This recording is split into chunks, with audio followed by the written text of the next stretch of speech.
Hello my dear friends, welcome to mathematics YouTube channel. मेरा नाम है उमेंद्र सिंह और आज के वीडियो में हम करने जा रहे हैं सम एप्लीकेशंस ऑफ ट्रिग्नोमेट्री के मोस्ट इंपोर्टेंट क्वेश्चन जो कि सीबीएसई के एग्जामिनेशंस में पहले भी पूछे जा चुके हैं। तो चलिए अब हम स्टार्ट करते हैं। ये क्लास 10th के लिए मोस्ट इंपोर्टेंट क्वेश्चन की सीरीज हमने चलाई हुई है।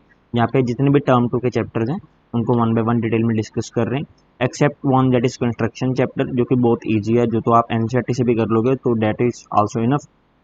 ये क्वेश्चन मैं आपके साथ डिस्कस करने जा रहा हूँ। ये पहले भी पूछे जा चुके हैं एग्जामिनेशंस में, और इनका जो मेन है कि आपको कॉन्सेप्ट समझाना, जो मेन आइडिया वीडियो को लॉन्च करने का, जो सारी वीडियोज हम बना रहे हैं कि आपको कॉन्सेप्ट पता चल सके कि वो कौन कौन से इंपॉर्टेंट कॉन्सेप्ट्स हैं जिनको यूज़ करके हम अपने क्वेश्चंस को इजीली सॉल्व कर सकते हैं। तो देखिए क्वेश्चन नंबर 1 है, the shade of tower standing on a level ground is found to be 40 metre longer when the sun altitude is 30 degree then when it is 60 degree, find height of the tower. ठीक है जी, ये question हमने पढ़ लिया। अब आपने इस type के क्वेश्चंस को करने के लिए माइंड में चीज रखनी कि जैसे ही आपने क्वेश्चन को पढ़ना है साथ साथ आपने देखना है, आपने रफ डायग्राम बनाते जाना है, क्योंकि 90% तो क्वेश्चन आपका तभी सॉल्व हो जाएगा जब आपने इसकी रफ डायग्राम बना ली, और अगर डायग्राम आपकी करेक्ट है तो 101% आपका क्वेश्चन भी सही चले जाएगा, डिपेंडिंग अपॉन कि आपने कैलकुलेशन वहाँ पे सही की है या नहीं की। ठीक है जी। सो आपने फोकस करना है कि रफ डायग्राम कैसे बनाइए। अब आप क्या क्या कहा गया हमें कि शेडो ऑफ टावर है, कोई टावर है, हमने मान लीजिए ए बी एक टावर है हमारा, ठीक है, और उसका हमें बताया गया कि उसकी शेडो 40 मीटर लॉन्गर पड़ रही है when sun altitude is 30 degree. यहाँ पे सन एल्टीट्यूड हमें 30 डिग्री है, तो हमने यहाँ पे एक एंगल लिया 30 डिग्री का, angle A D B 30 degree का एंगल है, और डी सी हमें डिस्टेंस गिवन है अकॉर्डिंग टू क्वेश्चन कितना 40 मीटर है। ठीक है, जो 40 मीटर के अंदर जब यहाँ पे जो शेडो थी इसका एंगल 30 डिग्री था, लेकिन उसके बाद जो एंगल हमारा बन जाएगा when it is 60 degree according to question, 60 degree बन गया angle, that is A C B, और सी बी हमारा डिस्टेंस है, हमने मान लिया let's suppose it is X. Find क्या करना है, फाइंड करनी है हमने हाइट ऑफ टावर। टावर क्या है ए बी, और उसको मान लिया हमने एच, हमने उसको कैलकुलेट करना है। अब यहाँ पे देखिए बी सी की हमारी length of shadow when sun altitude is 60 degree, ठीक है जी, एंड ए बी हमारा टावर है। To find height of tower A B की वैल्यू फाइंड करनी है, let A B is equal to H, B C is equal to X. ठीक है जी। अब मेजोरिटी ऑफ द टाइम हम tan का यूज़ करते हैं, इसमें tan थीटा का जो भी एंगल गिवन होता है उसको हम tan के साथ अटैच करते हैं ताकि हम इजीली कैलकुलेट कर सकें majority of the time.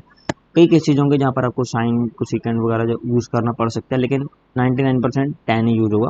So in triangle ABC, यहाँ पे ट्राइंगल देखिए A B and C, tan 60 लेंगे सबसे पहले। tan थीटा का फॉर्मूला होता है perpendicular divided by base, angle के सामने वाला हमेशा होता है हमारा परपेंडिकुलर, और देन उसके बाद हमने फॉर्मूला लगाना है। तो tan 60 कितना हो गया, A B divided by B C, is is equal to perpendicular divided by base. A B की वैल्यू कितनी है, एच है, जो कि हमने फाइंड करनी है, तो बी सी को हमने एक्स माना है तो एक्स आ गया, और tan 60 की वैल्यू होती है हमारे पास √3, so √3 is equal to H by X, बिल्कुल सही बात है।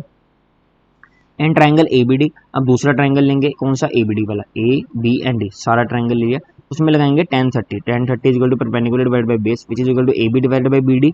बी डी को हमने कैसे लिखा, B C plus C D, और अपॉन न्यूमरेटर में ए बी तो है ही हमारा।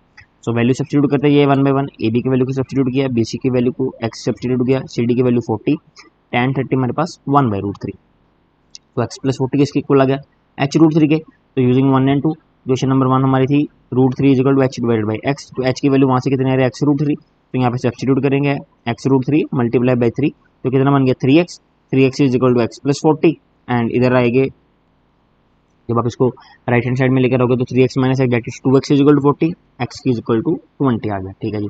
तो फर्स्ट से देखिए x की वैल्यू कितनी थी, h बाई √3 थे मे बी, यहाँ पे जी √3 is equal to h by X, वो भी सही है। तो h is equal to X √3, x की वैल्यू 20 है, so that is h is equal to 20 √3 metre, therefore we can say height of tower is 20 √3 metre.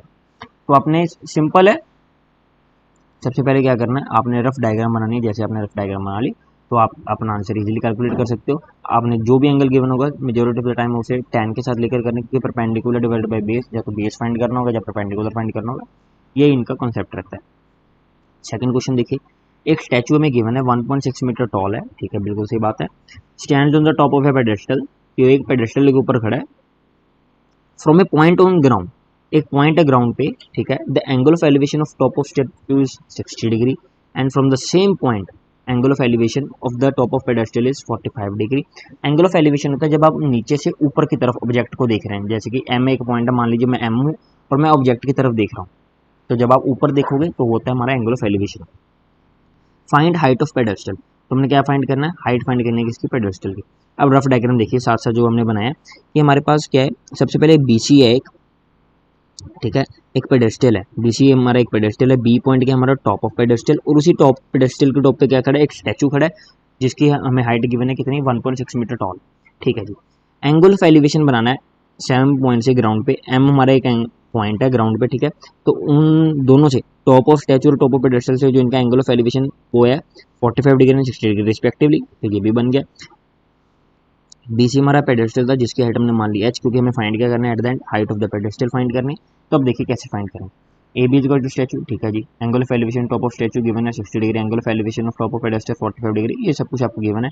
To find आपने ये क्या करना है, ये आपने मेन पोर्शन लिखना है, तभी आपको मार्क्स मिलेंगे एग्जामिनेशन में। Let height of pedestal be H metre, मान लिया बीसी की वैल्यू कितनी हुई एच।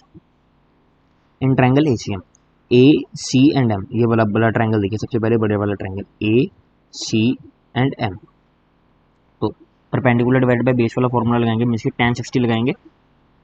बड़े ट्रायंगल के लिए एंगल है हमारा 60 डिग्री, तो tan थीटा की जगह थीटा की वैल्यू कितनी होगी 60, tan 60 is equal to perpendicular divide by base, perpendicular की वैल्यू कितनी है, एंगल के सामने वाला परपेंडिकुलर होता है, that is A C divide by C M.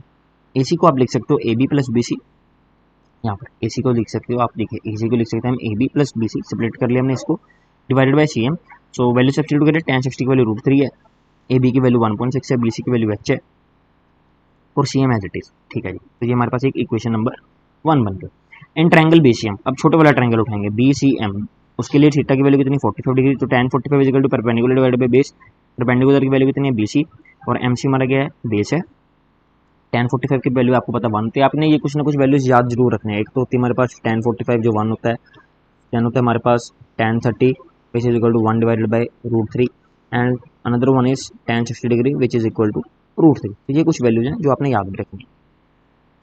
तो सब्स्टिट्यूट करेंगे तो M C equal to B C आ गया, बी सी हमारा एच था, तो डेट मीन एम सी की वैल्यू की बन गई कितनी, एच होगी। तो from equation number 1 C M है मीन की एम सी है, तो उसको उसकी जगह पे हम क्या रख देंगे, एच रख देंगे, तो √3 equal to 1.6 plus H divided by H, H इधर चले जाएगा लेफ्ट हैंड साइड में, मल्टीप्लाई में हो जाएगा एच √3, और जैसे ये वाला राइट हैंड साइड वाला एच इधर आएगा तो नेगेटिव होगा, और हमने उसमें से एच कॉमन निकाल लिया, ऐसे कुछ लिखेंगे एच √3, ये क्या इम्प्लाई करा, H √3 minus H is equal to 1.6, ठीक है जी। तो यहाँ से कॉमन निकाला √3 माइनस 1, ये हमारे पास निकल के आ गया। अब इसको आपने फाइनलाइज रैशनलाइज कर देना फाइनल में, H is equal to 1.6 divide by √3 minus 1 into √3 plus 1 into √3 plus 1, A minus B into A plus B, क्या होता है हमारी वो A square minus B square, means की √3 का होल स्क्र हो जाएगा, एंड माइनस 1 कितना हो गया 2 बन जाएगा, 3 minus 1 which is equal to 2, 2 divide करेंगे 1.6 के साथ तो बचेगा 0.8 √3 प्लस 1 मीटर। तो this is our required answer. कुछ भी नहीं था, सिंपल रफ डायग्राम हमने बना के कुछ स्टेप्स लिखे और उसको इजीली सॉल्व करें। तो यही है आपका मेजोरिटी ऑफ काम वैसे ही बन जाना है जब आपने इसमें रफ डायग्राम बना ली, जैसे आप रफ डायग्राम बना लोगे तो आपका आंसर इजीली आ जाएगा। थर्ड क्वेश्चन देखिए, from the top of 7 metre high building, एक टॉप है हमारा 7 मीटर हाई बिल्डिंग, ठीक है जी, एंगल ऑफ एलिवेशन है टॉप ऑफ केबल टावर है 60 डिग्री, तो हमने मान लिया कि यहाँ पे जो बी सी ई डी है वो क्या हमारा एक top of 7 metre high building, ये एक हमारी हाई बिल्डिंग है, ठीक है जी। एंगल ऑफ एलिवेशन है जो टॉप ऑफ केबल टावर है, तो वहीं उसी एट द सेम टाइम वहाँ पे एक केबल टावर है एसी है, ठीक है जी, उसका एंगल ऑफ एलिवेशन उन्होंने बताया गया है कि वो 60 डिग्री है वहाँ पे, तो एंगल ए ई बी हमारा कितना है यहाँ पे 60 डिग्री, जो कि हमने डायग्राम में बनाया भी हुआ है, ठीक है। And at the same time angle of depression of its foot is 45 degree, तो एंगल ऑफ डिप्रेशन ये वाला एंगल, ये E C D, angle E C D हमारा यहाँ पे 45 डिग्री का डिप्रेशन है, तो at the same time angle B E C B क्या बन जाएगा 45 डिग्री बाय सिमेट्री, मीन्स की आप इसको कहते हैं अल्टरनेट एंगल्स की प्रॉपर्टी के कारण angle B E C B 45 degree हो जाएगा। एंगल ऑफ एलिवेशन मैं आपको पहले भी बता चुका हूँ कि जब हम ऑब्जेक्ट की तरफ ऊपर की तरफ देखेंगे तो वो एंगल ऑफ एलिवेशन होता है, और एंगल ऑफ डिप्रेशन जब हम ऊपर से नीचे की तरफ ऑब्जेक्ट को देख रहे हैं, ठीक है जी, तो वो होता है हमारा angle of depression.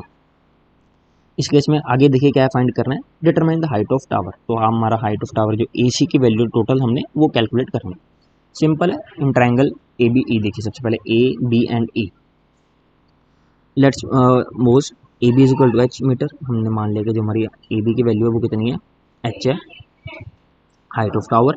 In triangle A B tan 60 की वैल्यू कितनी होगी, A B divided by B E, A B की वैल्यू एच है, B E as it is, tan 60 हमारा होता है √3, then √3 into B E is equal to H, and in triangle E C D, E C and D, तो इसको calculate करिए, tan 45 is equal to E D divide by C D, means की perpendicular divide by base, E C D में perpendicular कितना E D है, base कितना हमारा C D है, तो 1045 की वैल्यू आपको पता है 1 होती है, ईडी की वैल्यू 7 थी तो सीडी की वैल्यू भी कितनी आ गई 7 मीटर आ गई एट द सेम टाइम। और इस इक्वेशन में सब अब हम वैल्यू को सब्स्टिट्यूट करेंगे, H is equal to root 3 times B E and B is equal to C D हमारा, ठीक है जी। So root 3 times C D, और जो हमारी सी डी की वैल्यू है वो कितनी है यहाँ पे हमने कैलकुलेट की, that is 7 root 3। Height of the tower, total height of the tower कितनी होगी, जो हमारी ये वाली है A B plus B C, A B plus B C करोगे तो total height of the tower निकल के आ जाएगी। तो 7 root 3 plus 7 which is equal to 7, common निकाला, अंदर क्या बचा ब्रैकेट में, रूट 3 प्लस 1 मीटर। तो this is our required answer. बहुत ही सिंपल क्वेश्चन होते हैं, सिर्फ आपने कंसेप्ट को समझना है कि हमें रफ डायग्राम बनानी है क्वेश्चन को पढ़ते पढ़ते कि क्या क्या उसने कहा है, कहाँ पे कौन सा एंगल ऑफ एलिवेशन है, कहाँ पे कौन सा एंगल ऑफ डिप्रेशन वो कह रहा है, उसी के अकॉर्डिंग चलना है। तो आप इजीली अपने आंसर को क्रैक कर सकते हो जी। और ये फ्री के नंबर देते हैं आपके basically. At last but not the least question number 4 देखिए हमारा,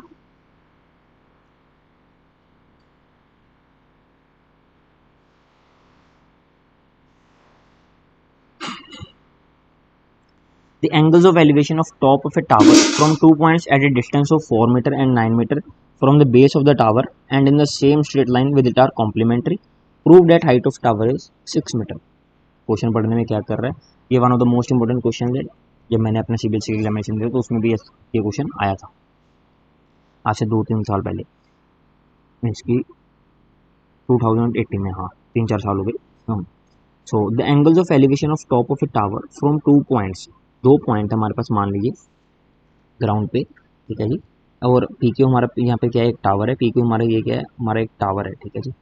और 2 पॉइंट्स हमने ग्राउंड में प्लॉट किया, एक आर पॉइंट है और एक एस पॉइंट है। दोनों का डिस्टेंस दिया गया है, टावर से आर क्यू की वैल्यू 4 मीटर है और एस क्यू की वैल्यू यहाँ पे 9 मीटर है। And in the same straight line, same straight line में बनाए हुए हमने दोनों points with it are complementary. अब कॉम्प्लीमेंट्री होते हैं उन दो एंगल्स, ऐसे दो एंगल्स जिनका सम होता है 90 डिग्री। अगर एक एंगल हमारा थीटा है तो एट द सेम टाइम दूसरा एंगल कितना बन जाएगा, 90 माइनस थीटा। बिल्कुल सही बात है। प्रूव क्या करना है, हाइट ऑफ टावर 6 मीटर, बहुत ही सिंपल है। Let the height of tower is equal to H metre, ठीक है जी, हमने मान लिया एच मीटर हाइट है। In triangle P Q R triangle उठाएंगे सबसे पहले, tan 90 माइनस थीटा लेंगे। मैंने आपको कहा था, आप जितने भी क्वेश्चन हमने सॉल्व किए अपने ऊपर भी देखा होगा, ज़्यादातर मैंने tan को ही यूज़ किया है। tan 90 minus theta which is equal to perpendicular divided by base, perpendicular value P Q है, बेस की वैल्यू आर क्यू की वैल्यू हमारे पास 4 है, तो tan 90 minus theta is equal to P Q divided by 4। और tan 90 माइनस थीटा किसके इक्वल होता है, cot थीटा, तो cot थीटा की वैल्यू आ गई h डिवाइडेड बाय 4। बिल्कुल सही बात। In triangle P Q S, बड़े वाला ट्रायंगल उठाएंगे सबसे पहले, पी क्यू एंड एस, जिसमें हमें गिवन है क्यू एस की वैल्यू 9 मीटर है एंड हमारे पास थीटा एज इट इज है, tan theta is equal to perpendicular की वैल्यू h है और बेस की वैल्यू 9 है हमारे पास यहाँ पे, तो tan theta is equal to h divided by 9। दो इक्वेशन आपके पास निकल के आ गए हैं, दोनों को कर दीजिए मल्टीप्लाई। क्यों किया मल्टीप्लाई, अभी बताता हूँ मैं आपको। h divided by 4 multiply by h divided by 9 which is equal to tan theta into cot theta. अब cot थीटा आपको पता है क्या होता है, cot theta is equal to 1 divided by tan theta. तो हमने यहाँ पे tan थीटा को कैंसिल कर देंगे, तो tan theta divided by tan theta तो 1 बच जाएगा। h square divided by 36 is equal to 1, तो h square is equal to 36, h की वैल्यू कितनी आएगी, h is equal to plus minus and 6, minus वाली टर्म को हम यहाँ पे क्या कर देंगे, नेग्लेक्ट कर देंगे। क्यों कर देंगे, क्योंकि हाइट नेगेटिव नहीं हो सकती, तो h is equal to 6 metre. तो हमारा फाइनल आंसर हो गया प्रूफ। आई होप जितने भी क्वेश्चन मैंने आपके साथ डिस्कस किया आपको अच्छी तरह से समझ आए होंगे। किसी भी क्वेश्चन में कोई भी डाउट है, कोई भी क्वेरी है, तो आप मुझे कमेंट सेक्शन में लिख के छोड़ सकते हैं। मैं जल्दी से जल्दी आपका डाउट सॉल्व करने में आपकी हेल्प करूंगा। So may God bless you all and thank you very much.